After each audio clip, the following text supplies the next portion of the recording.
Hey guys, it's Mitch. How's it going? We're back for more of a classic Uncanny X-Men run by Paul Smith and Chris Claremont in Uncanny X-Men number 172. So just before we get into this, if you enjoy the channel, if you feel like you might want to help out a little bit, what you can do is in the description, there's a link to my Patreon. And if you subscribe there, that'll give you access to everything I do, from the Blood Force stuff to the YouTube videos before they get uploaded to YouTube, as well as some Patreon exclusive content.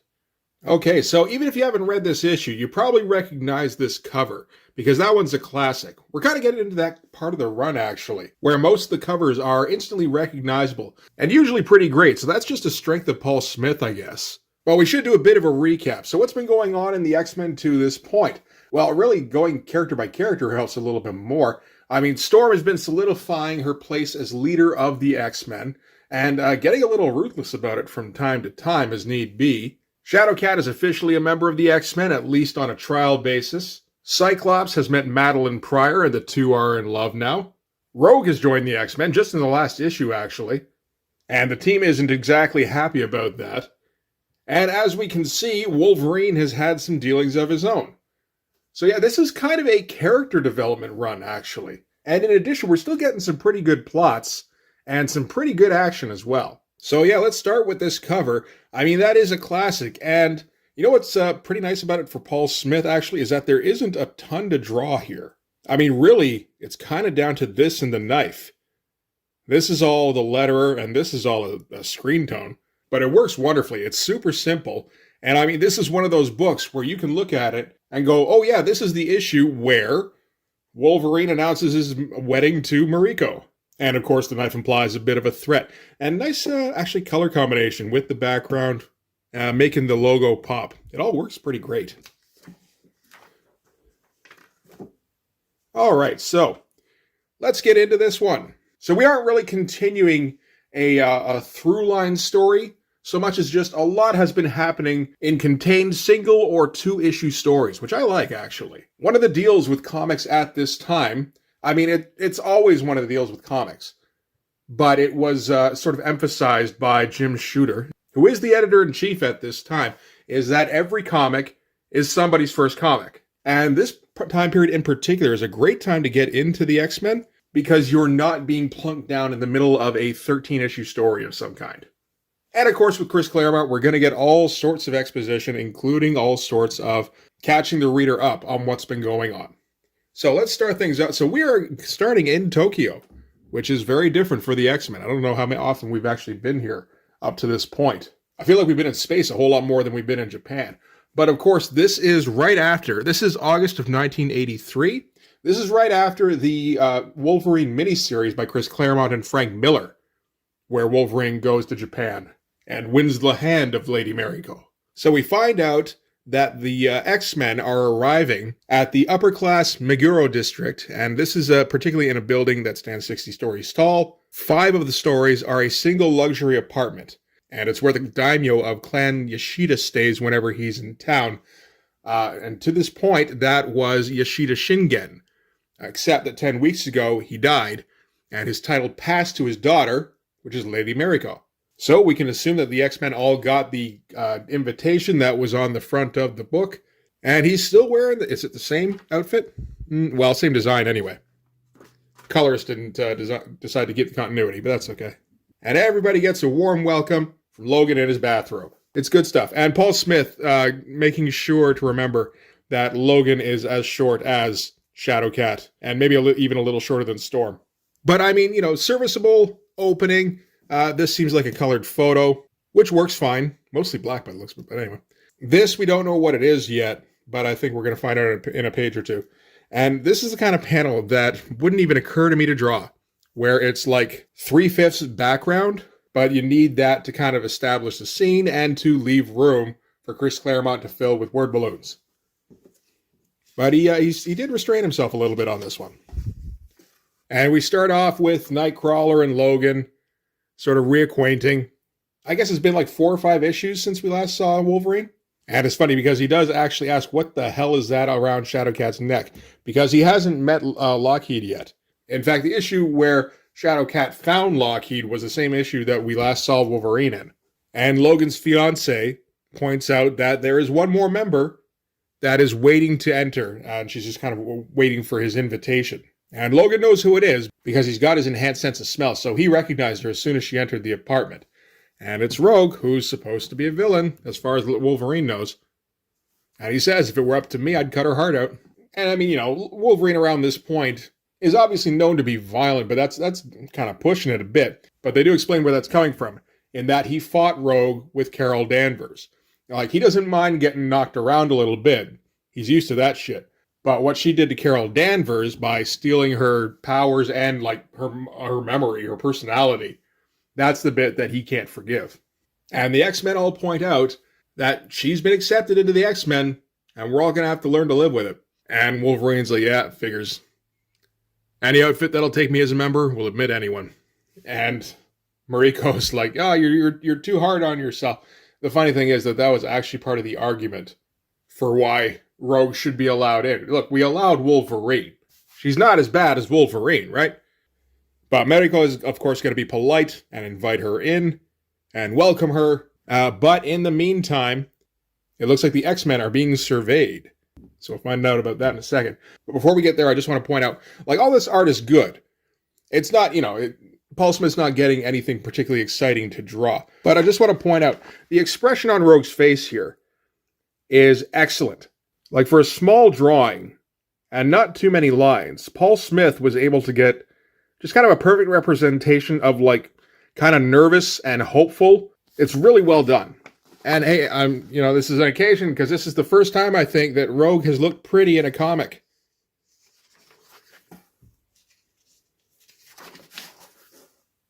Because, of course, up until this point, Rogue has always been a villain, so she's always kind of been drawn to be kind of nasty. That's part of the skunk hairdo. And so anyway, now we're going to find out who's been spying on the X-Men. Turns out it's the Silver Samurai, who I'm not familiar with. I know he's been around before this, though. So he's watching the X-Men, waiting for the right opportunity to strike. Turns out, though, that he is also being watched by Yukio here, who I think probably would have been in the Wolverine miniseries. I haven't read that in a long time. And she's here to watch Wolverine's back. So she's going to leap down. Looks like a downward kind of kick to just kind of incapacitate him. But he barely notices because he's got, silver armor on. But the kick did manage one thing, and that was alert Wolverine that there was some shit going down outside. And he's going to grab Nightcrawler and tell him to port him across the street to wherever this conflict is going on. And we're starting to get some nice shots here. Like, that's a great one of the Silver Samurai there. All in shadow and everything. I guess this is a bit of a reveal. So, Wolverine leaps into action. I like the leap here. That's it's just nicely proportioned. And that's a tough angle to make look good. Obviously the largest thing here is Wolverine's foot. But because of the action of the pose, I think it's fine. It sells it. Now we get the nice vertical panel here as well. Just used appropriately, it feels like. So yeah, he leaps in, tackles the Silver Samurai, starts swinging on him, but immediately Silver Samurai is able to teleport away, and Logan falls through and off the side of the building. But luckily, Nightcrawler is able to catch him and just kind of bring him back up. So a nice little just quick action scene. There's going to be a lot going on in this issue, so we don't want to spend too much time on any one scene, I think. So they weren't gone very long, but by the time they teleport back up to the roof, Yukio has disappeared. And Logan's not too worried about her. He's had dealings with her before. So she leaps away. Again, nice use of the vertical panels to just show, the height and everything. And starts leaping away on buildings, but her foot slips. She looks like she's kind of having a good time, actually, as she falls. But Storm is able to catch her. So yeah, very interesting placement of panels here. And it looks like very, very design conscious. Even this little bit of negative space here. It wouldn't have taken much to extend this up to here, and then you'd have Storm completely enclosed in the panel border, but obviously he wanted her to break the border a little bit. And it's cool, because with all these vertical panels, it does mean the figure work tends to be very small, but Paul Smith doesn't have any problems with that, and it does keep the tempo up, because you just kind of, the skinnier the panel, the less time you spend on it. It just gives it the kind of heartbeat pulse. And I will say, he draws Yukio kind of ugly in this, but I think she's the only one he does, and it actually does kind of make her recognizable from panel to panel. So yeah, Storm's able to set her down, And Yukio expresses her glee in basically what she considered a roller coaster ride. She expresses her philosophy, which is, death is inevitable for everybody, so why not enjoy the ride along the way and make it as exciting as possible? Which isn't really a philosophy that Storm can entertain. And we're going to get into that a lot in this one, actually. So back at Mariko's apartment, they got to go over what just happened and figure out why exactly they're being attacked by the Silver Samurai. And they're able to kind of piece together, well, Mariko's father, Shingen, did used to be a participant in the Japanese underworld. So, Silver Samurai is a criminal. Very likely they had some kind of dealings. And Colossus asks, so can the Shingen person be stopped? And Wolverine's like, oh, he already got stopped by me. And Shadowcat's just like, great, we can go down to the prison and question him then. And Nightcrawler's like, no. Wolverine stopped him. He's not in prison. This feels like the building of the base of Wolverine as a badass character. Because before this, he was kind of a brawling adventurer, it feels like, who just kind of liked to get into fights and was able to survive them fairly easily. But it seems like the Wolverine miniseries kind of started to turn that around. Where it got a bit more serious, Wolverine got just like a touch darker and less fun-loving. Likes to get into scraps. But he's not cracking near as many jokes. It's more just, he's a guy who gets into fights and he doesn't mind if the fights get fatal. And we end this little sequence with a nice little kind of close-up on Wolverine. I do always like Paul Smith's version of Wolverine. He just doesn't really look like anybody else in this comic. Like Colossus, when he's in his human form, he could kind of be anybody, but he doesn't really show up in that form very often in the X-Men, so I think you can get away with that. Wolverine is shown fairly often with his mask off. You have to come up with a distinct look for him, and I think Paul Smith did a great job on that. So from there, we're going to cut to Lady Mariko, who herself is reacting to the attack that just happened by the Silver Samurai. And what she's going to do, because she knows that her father had dealings with him, is she's going to send out a message and organize a meeting. So she tells her handmaiden here that she's leaving to go for the meeting and asks her to entertain the X-Men in the meantime so that they don't suspect that she's gone. So she's going to go get the tea ready, but before she gets into the kitchen, she gets knocked the fuck out by Viper here, whose name they do say several times, so I didn't have to remember it, thankfully. All right, so back out to the X-Men, and this is actually a pretty good panel right here. Because, you just see the dynamic that's going on at the moment. Where you have essentially the X-family here. Nightcrawler, Shadowcat, Colossus, Wolverine is part of it, kind of. Storm has kind of distanced herself from it because of this thing she's got going on where she's got to keep herself locked down because of her powers. And again, because of this mantle of leadership that she's taken up. But we've also got Rogue here, who's way off to the side. In the room, but not part of the group. Not really. An interesting choice by leaving the panel border open. It does feel like there's just a void in between them here. Everybody here is linked. Like the hair, it goes right up to the sleeve on Logan here. Logan's attached to the couch where everybody here is. Nothing. That's kind of genius. It's the kind of thing I can recognize and will never think to put in my comic, unfortunately. Not that they would really fit into Blood Force, I don't think, but, it is a little frustrating to be like, man, that's awesome. I can't wait to use that, and I never will. So anyway, Logan and Storm start to have a little chat. While they start, we see here that the handmaiden isn't the one that was supposed to deliver the tea. That's Viper. But anyway, we're going to continue a little bit. It's just for a moment. It's nice. It's just because there's a lot of panels on this page. And with how small these panels are, you might actually miss it because it's like beat, beat, beat, beat, beat, beat. And if you're just kind of following the conversation, yeah, it's the kind of thing you can look back on. And Aurora notices right back, yeah, there's something different about you too.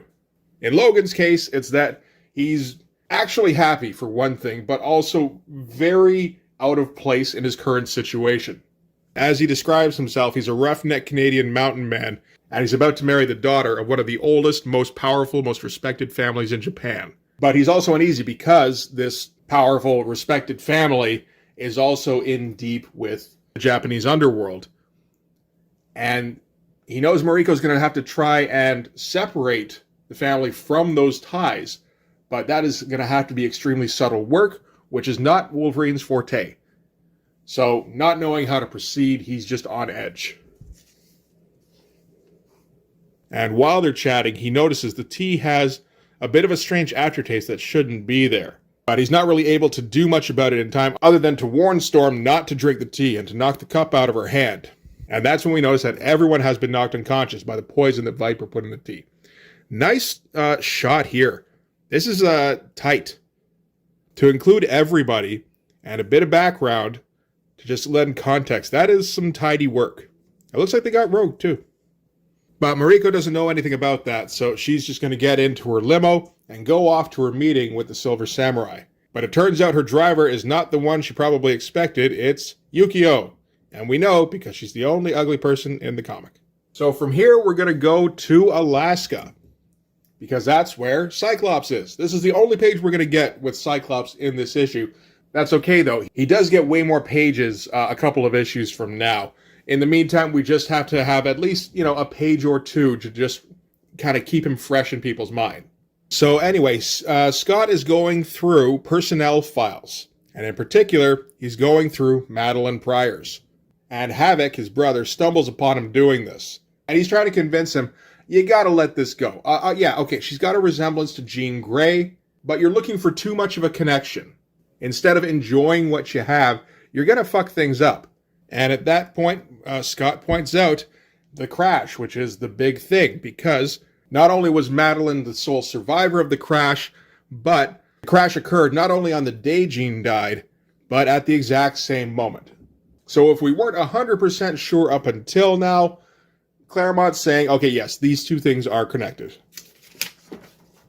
And it's just kind of interesting to note that even at this point, Cyclops has already probably been involved in multiple scenarios where there have been evil doppelgangers or a villain disguised as somebody else in order to ensnare the X-Men. So obviously he's going to be on his guard, right? But anyway, back to Tokyo, where Lady Mariko is going to be meeting with the Silver Samurai. And again, nice tight little establishing panel here just to show, where they're meeting at the docks. But there's a fair amount of detail jammed into that thing. So this meeting is going to be arbitrated by this guy here, Nabatone Yakuse, who is described here as the Grand Oyabun of the Yakuza. So arguably not the most legitimate decider of fates here, but, you got to go with the scenarios you can muster up, I suppose. So the reason the Silver Samurai is pursuing the role of leader of the Yashida clan is because he is also a son of Shingen, so a half-brother of Mariko. Mariko argues that because he pursued a life of crime, he dishonored the family name and forfeited his heritage. And we're not getting a close-up on Mariko's face here for a good reason. Because at that point, Silver Samurai draws his sword, and Mariko objects to the arbitrator, saying that she was promised safe conduct, which the arbitrator replies to by saying, well, sure, Lady Mariko does have safe conduct, but that's not you. Which it isn't, of course. It's Yukio. So either they worked out some sort of compromise where Yukio would stand in Mariko's place, or Yukio maybe stashed Mariko somewhere and then just decided to take her place so that she could fuck with the proceedings. And since they watched the limo approach and it never stopped on the route, Viper determines that Lady Mariko still must be nearby. So Silver Samurai sends her off to deal with her while he deals with Yukio. Nice kick here to kind of start things off. We're getting a couple of blades thrown and deflected and, a big swing, but this is the first hit that lands. It's a nice one.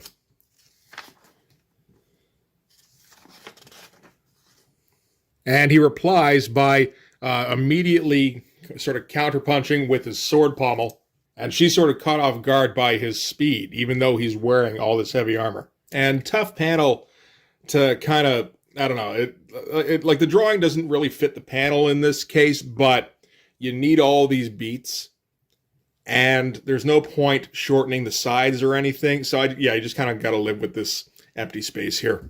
So Viper finds the limo. She does notice a fog coming up very quickly while she does, so we kind of know what that means. Opens the door and is ready to shoot her here, but she gets knocked over by some wind, and actually a gust strong enough to knock her into the wall and knock her the fuck out. because Storm was waiting for her in the limo. Not sure when that happened. But she was the only one to not drink any of the poison, so that I guess that switch happened somewhere. And Storm's a little bit concerned because she only meant to disarm Viper, not concuss her.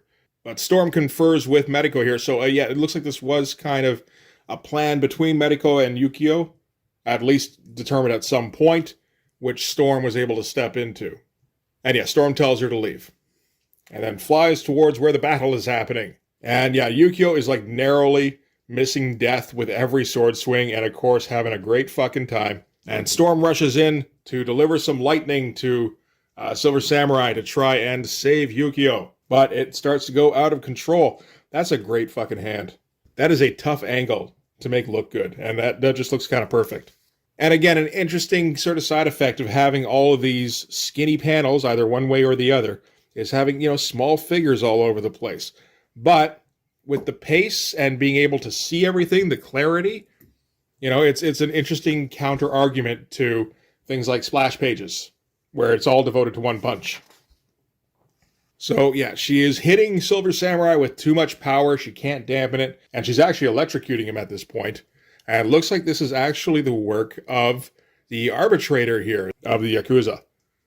So maybe he's amping up her power somehow, or just, put it out of Storm's control. So Storm's only recourse, as far as she knows, is to suck the power, the lightning back into her, which is what's going on here, which looks like it probably should have killed her. And just lightning bolts flying all over the place at this point.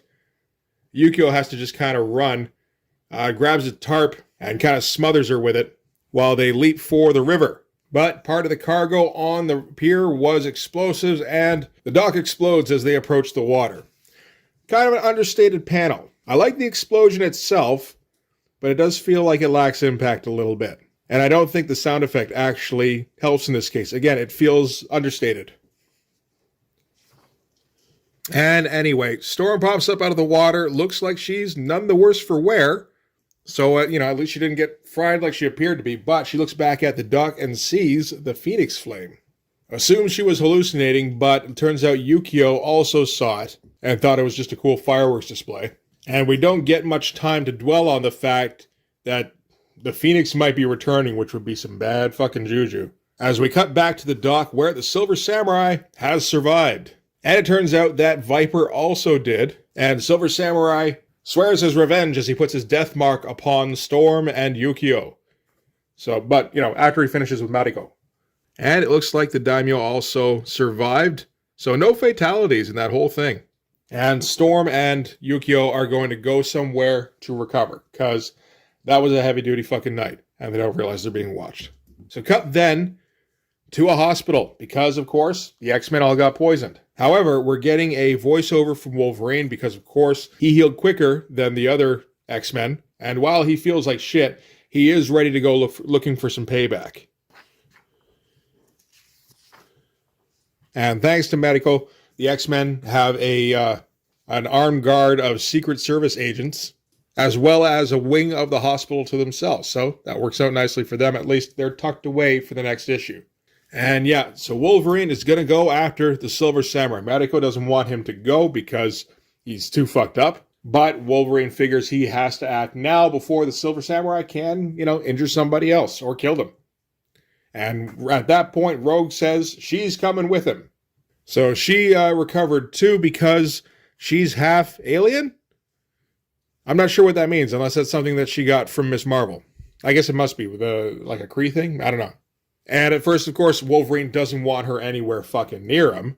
And she's like, I'm an X-Man, Xavier said so. And he's like, work with him then, not me. But she does argue that she needs a chance to prove herself, and with the condition he's in and nobody else available, he needs some kind of backup. So Wolverine has to admit that that is sensible, and he'll go along with it as long as she follows every single thing he says. And that's going to finish it for this issue. Next one, it's Rogue and Wolverine versus the Silver Samurai and his minions. And that is a hell of an issue. Man, that's a hell of an ad, eh? That's just good stuff. Anyway, so that's going to do it for Uncanny X-Men number 172. It's a pretty good issue. A lot of shit happens. But, of course, it is still Mostly here to set up the next issue where shit's really going to get real. That one's a hell of a book. So I'm looking forward to that one coming around again.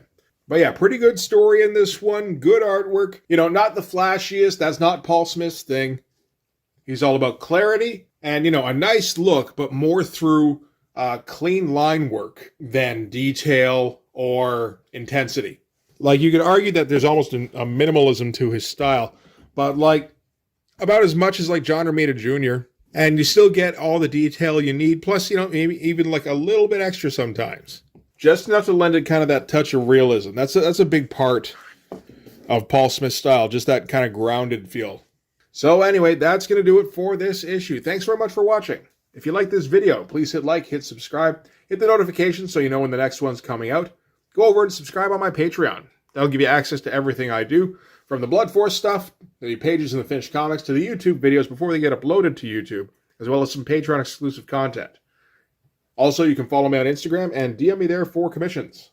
It feels a little weird to be getting to this point in the revisits. Like, this is pretty far removed from the stuff I started covering like a year ago.